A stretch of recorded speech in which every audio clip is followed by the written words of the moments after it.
Welcome to photo class number 50, take one. We made it. Photo class number 50. It's quite a big milestone. I want to thank you all for being with me through this journey of 50 photo classes. Hopefully, this is will be number 50 of 5,000. All right, big milestone. Uh, I just want to let you know that I love learning photography still after 49 years of being a photographer. I love teaching what I know, what I've gathered in my brain for the last 49 years of being a photojournalist. So we will continue. Today, we are touching upon a subject that I have not seen another YouTube photography challenge address. Here we go.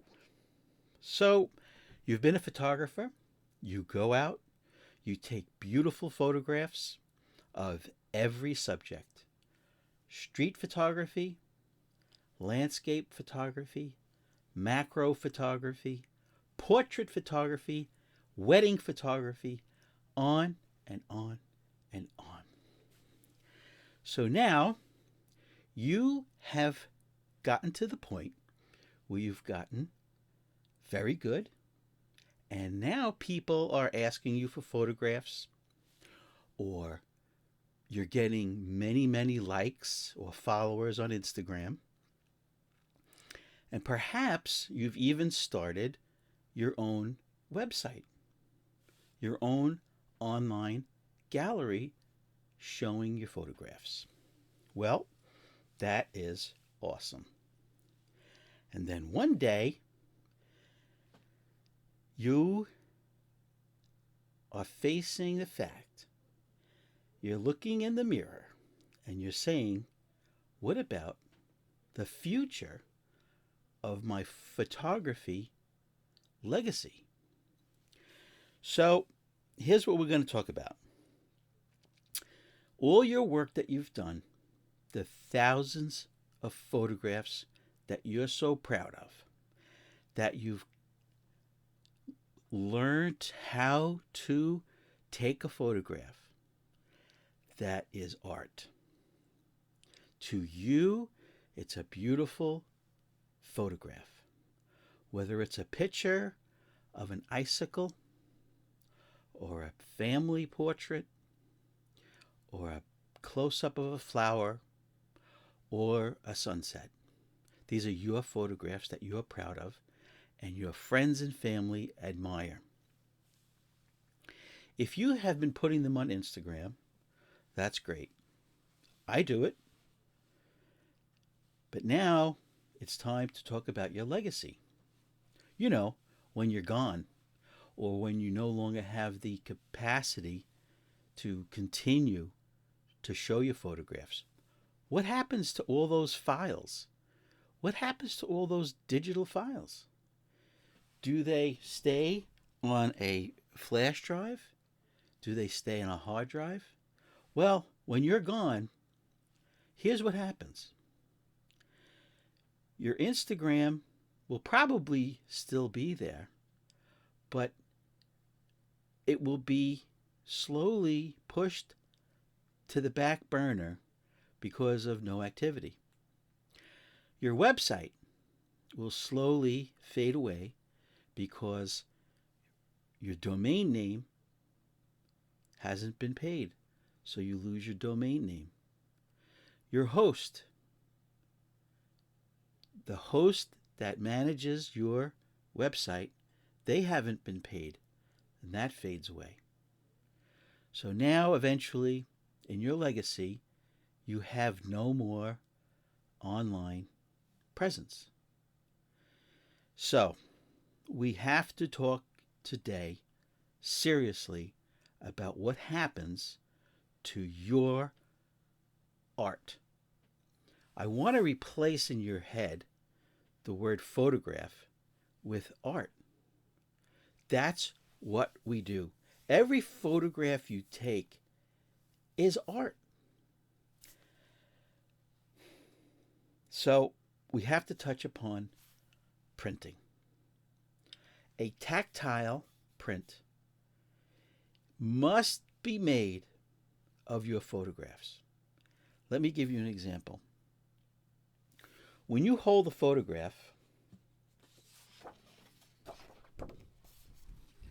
in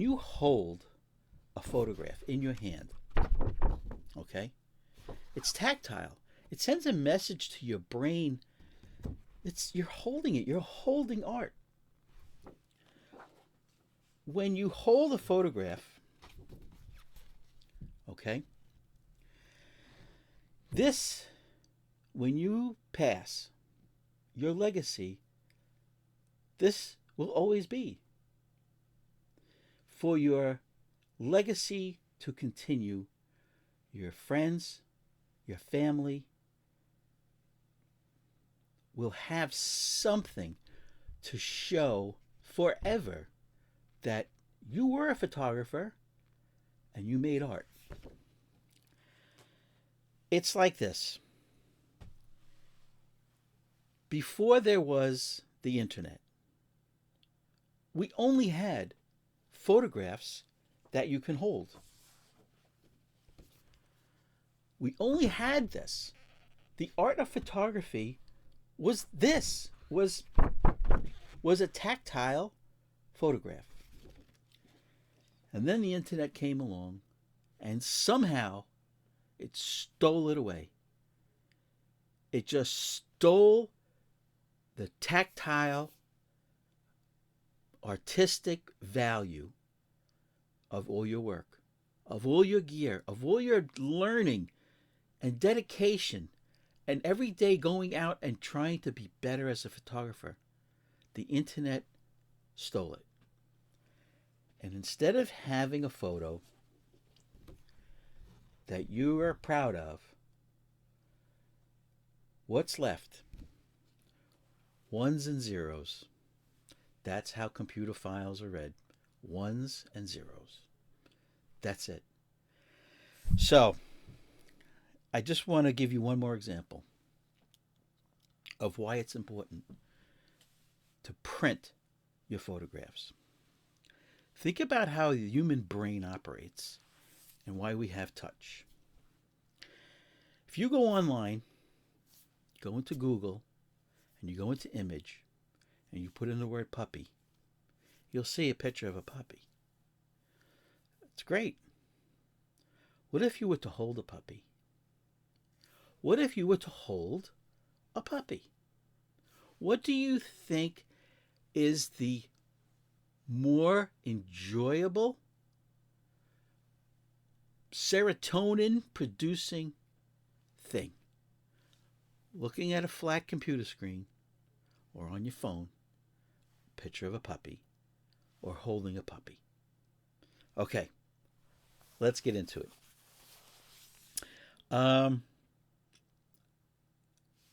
What do I do? What does Carmine do with his photographs? Okay, I did a little math. I print 100% of my keepers. Now remember, we did a whole episode that if you shoot a roll of 36 exposures, you're looking for 10% keepers. 3 pictures. If you shoot a roll of 24, you're looking for 2 keepers. If you shoot digital, the percentage doesn't change. 10% of what you shoot should be printed. The top 10%. Okay, if you shoot 1,000 pictures, you see where I'm going. So what I do is, out of the 10%, my keepers, right? 10% of my keepers for the day after I come back from shooting, I will print 100% of that 10%, right? So if I shoot a roll of 24 exposures, I'm going to look for the 2 best photographs. I'm going to, if I'm shooting film, right? Before I scan, right? Here's something, you guys, I've seen your photographs. Most of you know that get the dust off your negatives before you scan them or digitally copy them with a digital camera. There's nothing worse than showing your work that you've photographed with a film camera and you display it and it has dust and little fibers on it. Blow off the negatives and brush them with this is an anti-static brush. All right, what's the brand?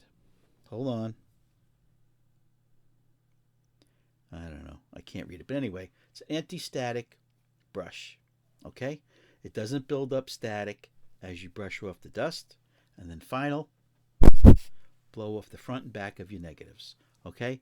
Now, of course, the next level would be in your software, right? You blow up your photo really big and you get the dust removal tool and you take out all the dust. You'd be surprised at how much dust there would still be left after you blow the negatives. But that's what I want you to do. Okay. So now I print 100% of my keepers. I print them. Okay. I'll frame some of them. Now, I have a large group of people, my family and my relatives, that will text me, well, I like this picture. Can I get a blow up? So, of course, I'll make them an 8 by 10 or a 13 by 19, and I'll frame it and I'll give it to them. Because it's part of, getting back to what we said, it's part of your legacy. They'll hopefully hang that up forever. Now, so I'll print all of the keepers. I'll frame, it turns out I will actually frame and hang either in my home or family's homes or friends' homes, about 5% of the keepers. Now, what happens to the rest of them? What happens to the other 95% of the photographs that I've printed? Well, this is what you have to do. We're talking about your legacy. What happens to you when you pass? You have to start buying these portfolios. They're extremely inexpensive, okay? These are just blank pages, right? For 8.5 by 11 size photographs, okay? This is where they go. This happens to be my album number 20, okay? You've got to print and archive this way, printed, your best keepers. Remember, 10% of what you shoot, okay? These are really inexpensive, all right? They just slide right in, okay? They just slide right in. And because they are kept in the dark, right? When you close it, they're kept in the dark. They won't fade. They won't fade. And after you're gone, now this goes into somebody else's hands. And this is part of your legacy. Okay? So, along those lines, okay, now you have the photograph, okay, in your hand. You're still with us. Now you're past. Somebody else now has this in their hand, and they're looking at it, and they go, I wonder where this was shot. I wonder when it was shot. Part of printing your photographs is on the back. You must give information, which will be on here forever. You want to put your name. You want to put the date you photographed. You made the photograph. You want to put the location. You want to put some kind of subject, and you want to sign it. Now, I have over the years added more information to these labels. Let me see. I don't have an example, but I've also added more lines. The camera, the film, if it's a film camera, the development time, the chemicals, if it was film. Okay? I've added more information. Because remember, you've passed. There's no one to give that information of when, where, how, what was it a function? Okay. All right. Was it what made you take this photograph? All right. This one happens to be there was in July of last year in Manhattan, there was a hero parade for all the nurses and doctors that helped the sick during the PANCOV. So let's think about what else we have to do. We have to consider how much it costs, because I know if these were free, if printing your photographs was free, everyone would do it. What we have to consider is how much does it cost to print. Now we're going to be talking about, for the rest of this episode, 8.5 by 11 paper, all right, which you can print 8 by 10. There's an 8 by 10, right? You can frame it however you want. This is the size we're going to be talking about. Okay. Is it too expensive to print your photograph? And I'm going to tell you now, yes, everybody has a different income, but you have made the choice. You made the choice to become a photographer. You have the obligation to save your art forever, even after you've passed. You have the obligation to the rest of the community to save your art. Okay? You have the obligation to save all of your art, to print it out. Okay? Because whether you like it or not, you have now joined the artistic community. And if you think that when you pass, so be it, my work just vanishes off the internet, my SD cards and my hard drives just fade away, get boxed up, go into some storage unit, and then eventually gets auctioned off years down the road to some guy that's going to look through it and sell your SD cards and your hard drives on eBay as used hard drives, and somebody's going to format them, and poof. No, we're not going to let that happen. And I'm going to tell you why. There's two ways of generating your photographs, right? We all know it. You can print them at home. But there's another option. The option is there's a chain of stores here in the United States. I don't know about Europe. I don't know. But there's a chain of pharmacies called Walgreens. I just did a little research, and here in the United States they have 9,021 stores, from Alaska to Florida.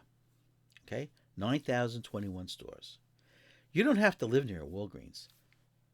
They mail, they have a shipping program. Here's what I'm getting at.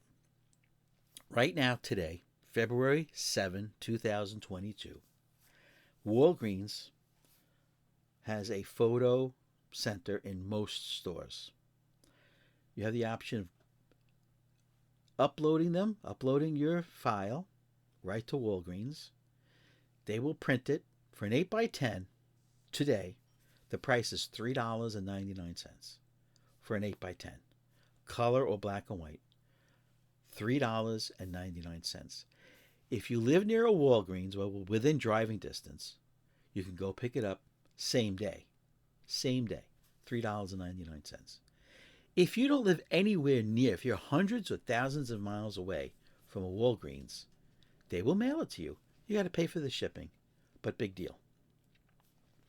$3.99. Now, why do I say Walgreens? Have I used them? Yes. Was I pleased with their output? Yes. Did I have photo books published by them? Yep. Every couple of years, I make a photo book, it's a book with my photographs in them printed on each page. I'll make 10 of them and give them out. I'll sign each one individually. I'll sign it to a particular person, sign it, and give them. So this way, a book is sometimes a lot easier for your legacy to continue than a photo on the wall. People paint the wall, people reorganize, frames drop off the wall, glass breaks, excuse me. But a photo book, even if they put it in a drawer, it's still around. If they put it on a coffee table, even better. So let's get back to cost. So I told you $3.99 Walgreens. I recommend them. Okay. Am I sponsored by them? You guys know who I'm sponsored by. Sponsored by this guy. So now let's talk about the price of printing a photograph, right? Whether it's color or black and white. Okay? Whether it's color or black and white. Let's talk about the cost of printing it at home. Today, well, I don't know if you can see behind me here. Let me get out of the way. This printer, right? This is the Canon. That's the Canon Pro 100. I'm on my second one. All right. My first one, after 3,000 photographs printed, it died. Now, what dies? The printer head. Once the printer head goes, it's gone. So the Pro 100, I believe, has now been replaced by the Pro 300. Sometimes you can get a discount on these printers, these professional photo printers, where they have rebates. All right. I looked today, February 7th, 2022. I didn't see any. But let's talk about the price. Right now, the Pro 300, it's a multi-cartridge. It's a multi-cartridge printer, right? Costs $900. That's how much the printer is. Now, if you consider that a photo printer will give you a minimum of 3,000 prints, if you use the OEM, the original manufacturer's inks, and not third-party inks. Am I sponsored by Canon? Come on. You're better than that. If you use the OEM cartridges, you should get a minimum of 3,000 prints. That's on the low end. My friends have gotten double that, have gotten 6,000 prints. All right? Are they printing only 5x7s? I don't know. Are they printing once a month? I don't know. I print almost every day. So now if you take the price of the printer and you divide it by the minimum prints, 3,000 prints, it comes out to 29 cents. So every photograph, black and white or color, all right, the price of the printer is divided up, and just the price of the printer is 29 cents. Keeping in mind, the Walgreens price is, say, $4. Okay? So far, we're at 29 cents to print the same photograph. Now, inks. Okay? I did the math. Each photograph you print, whether it's black and white or color, the ink will run you $1 for each photograph. That's spread out. That cost was spread out over the 3,000 prints I made. Yes, some prints don't use all the color tanks. I got it. The average is $1 per print for the ink or the dyes. By the way, the Canon Pro 100s that I use, these are dye-based, not pigment-based. We'll get into why I picked a dye-based printer over a pigment-based printer. Let's continue. The price of the photographic paper. Okay? You buy a box of paper. All right, blank photo paper. Okay? This is going to run you 44 cents a sheet.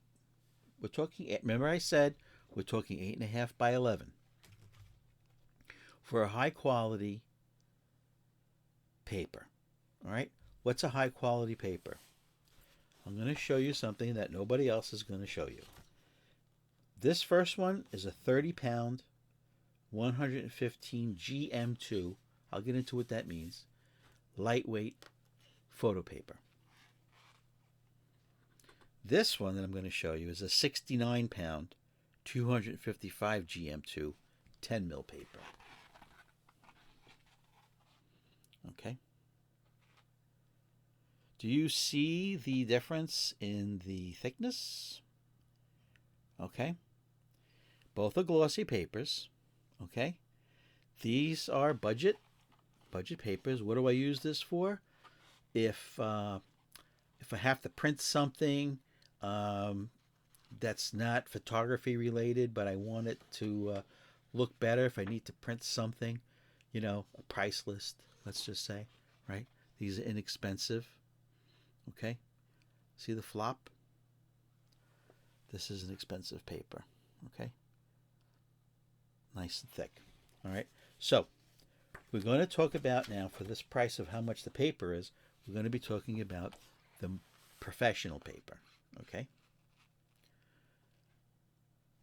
Professional paper will run you 44 cents a sheet. In this case, I'm talking about the HP Premium Plus Photo Paper Glossy. It's 8.5 by 11, 50 sheets. It's currently, today, February 7th, 2022, it's currently at a price of $22.20 for a box of 50. Am I sponsored by HP? Come on. That runs you 44 cents a sheet. So far we have 29 cents for the printer, $1 for the ink, 44 cents for each sheet of paper. Now, what does that add up to? $1.73. $1.73 for each picture that you print. Isn't it funny that it's almost $2 and Walgreens is $4, right? They know the cost. Typical business model is double your cost. And that's how, it's a simple way of making your profit. This costs $2, sell it for $4. It's a simple marketing tool. Just double your cost. Okay? So, here we are. We have a photograph, your legacy, and it costs a whopping $1.73 compared to Walgreens, $3.99 or $4 plus tax and shipping if you can't get to a store. Okay? Now, why do I give you both of these prices? $1.73 at home, $3.99 at Walgreens. Some people cannot lay out $900 for a printer and then buy the inks, the Pro 100 inks. These cost $16.99 each, and it takes 8 of these, 8 different colors. I get it. Okay? Before I had my printer years ago, I used Walgreens, and today they are still brilliant. The colors are brilliant. They haven't faded. They do a good job. Some people don't have the room for a printer. This printer is on its own table. It's so big. It's 80 pounds. It's on its own table. And you have to store paper. And you have to have a reserve of inks. Okay? Because in the middle of a print job, what are you going to do? Stop, go, run to Staples, and maybe they have that cartridge? No, you have to have some kind of backup for your inks. I get it. Is it easier to just sit at your computer, upload your files to Walgreens, click glossy 8x10, click either pick up or deliver it to my home, and they have an amazing array of shipping prices. Everything from next day, no matter where you live in the U.S., to standard mail, which lately the United States Postal Service, I believe they went back to the Pony Express. And that's all I'm going to say. So, let's talk about paper now. You might want to write this down. I don't know. Every box of paper has codes on the paper. All right. Pound, GM2, right? GM squared, and the mils. All right. This is what I look for. I have minimums when I buy paper. I do not have a specific brand. I do not have a specific manufacturer, but I have minimums. When I'm looking to buy paper, when I've run out of paper or about to run out of paper, I go shopping online and I see what's around. Yeah, HP does make a high quality paper. Canon does too. Okay? I have no, I am not brand loyal. I am budget loyal, yet it has to have minimums. Here's the minimums. Glossy paper, always. The pounds, you'll see the pound, the weight, right? You want to get 62 pound minimum. I use a 69. That's the paper weight. The density of the paper for 1 square meter, that's where you'll see the symbol G/M2, M squared, right? 255. So you want a minimum of 255 GM2. That's the density. Mils, how thick it is, you want a 10.4 or better. Okay? That'll give you a nice, steady photograph that will not warp or bend or buckle or pucker when it gets wet. When you print a photograph, it gets wet. When you print a photograph like this is a lot of ink, or in my case, a lot of dye. It's wet. You'll feel how this is damp. You have to let it dry. Now, how do I let my photographs dry? I used to, after I print them, lay them flat on my bed, right? You only have to leave them out for a half an hour, and then they're perfectly dry. And then I said, this is ridiculous, because, you know, when you have Yorkies, they like to jump on your bed. So if I forget to close the door, there's a lot of screaming going on. So what I got were these. These are file racks, you know, like for an office, you would put your files in here. Holds 10 here. I have another one here. I have another one behind me somewhere up there. I don't know. But I have enough to do, like, say, 30 at a time. And you only have to let them dry a half hour, an hour, overnight. But you have to let them dry. Because if you just let them print, right, they're not going to dry. They'll always be damp. It's not good. All right, so keep that in mind. Let's continue. There's 2 types of photo printers out there. There's dye-based, which is what I use, Canon Pro 100, and then there's pigment-based. What are the pros and cons of the two? Now, the reason I picked dye-based, right? This is a dye. This one happens to be Photo Magenta PM, right? The reason I picked a dye-based printer is pretty simple. Dye-based printers for photographs, it's the only thing I print in is I don't print tax forms or anything like that on these printers. For that, I use just a black only, laser printer for forms and anything I have to print out letter-wise, like a letter. Dye-based photo printers, they're more vibrant compared to a dye-based. The brightness, look at the color. Now, I don't have a pigment-based photograph to compare it to because I only purchased dye-based. You see the vibrance of the pinks in this photograph, okay?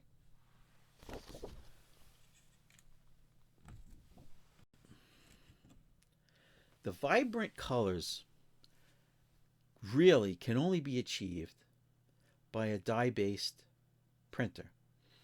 You guys out there that have pigment-based printers, yes, your photographs look good also, but in comparison, the dye-based photo printers will be more vibrant. They're also brighter.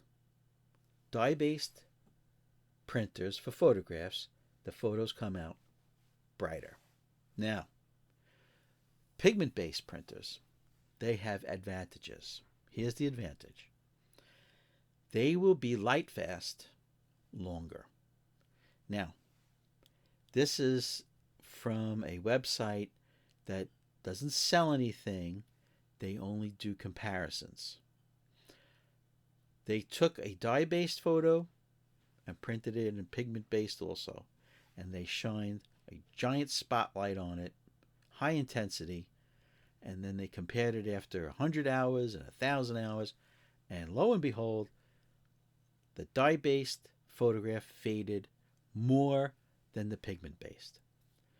Those are unrealistic situations, all right? When you have a photograph hanging up in your home, all right, nobody has these bright, gigantic halogen lamps shining right on it 24 hours a day, okay? Case in point, I have dye-based photographs hanging up in my home that my wife picked out for me to print to hang up in different places around the house. They have not faded at all. Are they kept in direct sunlight? Who would put a photograph or a painting in direct sunlight? You don't do that. Anyway, I have not seen, over the many, many years of using dye-based photo printers, I have not seen any fading. Especially, now remember now, the title of this photo class is Your Legacy. When they're in here, when they're in your portfolio, okay, guess what? Light isn't getting in.